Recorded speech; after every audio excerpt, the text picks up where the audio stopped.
Hi అండి. Welcome to రామచిలుకల vlogs. ఎక్కడికి వెళ్తున్నాం అనుకుంటున్నారు కదా. ఇది అయితే అంతర్వేది అండి వెళ్తున్నామండి. మేమైతే లాంచ్ ఎక్కామండి. ఇది మొత్తం లాంచ్ అండి. అంతకుముందు మేము చాలాసార్లు అంతర్వేది వెళ్ళాము. అలాగే తూర్పుగోదావరి జిల్లా కూడా వెళ్ళాము.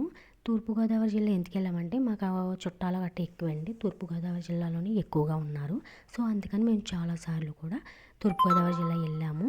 అంతేకాదు ఇదేంటి పెళ్ళిళ్ళకి ఆటిలకి వీటికి వెళ్తూ ఉంటాము. ఇటు నుంచి వెళ్ళటం ఈజీయే. అటు నుంచి వెళ్ళడం కష్టం. ఎటు నుంచి అంటే రాజోల నుంచి వెళ్ళడం చాలా కష్టం. రాజోల నుంచి అంటే కొంచెం చుట్టూ తిరిగి వెళ్ళాలి. మనం సకినేటిపల్లికి వెళ్ళాలంటే అంతర్వేదికి వెళ్ళాలన్నా కానీ 3 లాగుల దగ్గరికి వెళ్ళి అక్కడి నుంచి మనం లోపలికైతే వెళ్ళాల్సి వస్తుంది. అది ఇటు నుంచి అయితే మనకి కొంచెం దగ్గరగా ఉంటుంది. ఈజీగానే వెళ్ళొచ్చు 3 లాగుల దగ్గరికి.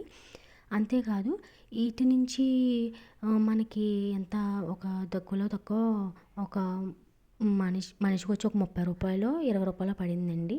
బండికి అయితే ఇంక కొంచెం ఎక్కువ తీసుకున్నారు డబ్బులైతే. మీరు మామూలుగా ఎవరైనా విజిట్ చేయాలనుకుంటే అంటే కొంచెం హ్యాపీగా ఉండాలి, కొంచెం ఎంజాయ్ చేయాలంటే ఇలాగ లాంచ్ అయితే ఎక్కొచ్చండి. చాలా హ్యాపీగా ఉంటుంది. నేను ఎప్పుడూ పడవలు అయితే ఎక్కలేదు. చాలాసార్లు వచ్చాం కానీ పడవలు అయితే మేము అసలు ఎప్పుడు ఎక్కలేదు. ఎందుకంటే భయం నాకు. ఈ మధ్యన లైఫ్ జాకెట్లు కూడా వీళ్ళు ప్రొవైడ్ చేస్తున్నారండి. అంతకుముందు లైఫ్ జాకెట్లు గట్రా ఏమి ఉండేవి కాదు. సో అందుకని అప్పుడు ఇంకా కొంచెం భయం ఉండేది. శీతాకాలం అయితే వేసవికాలం అయితే ఈజీగా వెళ్ళొచ్చండి. ఎందుకంటే అప్పుడు లాంచ్లు గట్రా ఉంటాయి. అదే వర్షాకాలం అస్సలు ఉండదండి. ఈయన ఎవరంటే సర్ ఆర్థర్ కాటన్ గారు. మీకు అందరికీ తెలిసే ఉంటుంది. సో అందుకని ఇంక చెప్పట్లేదు. మీకు ఈ వీడియో నచ్చింది అనుకుంటున్నా. Thank you so much.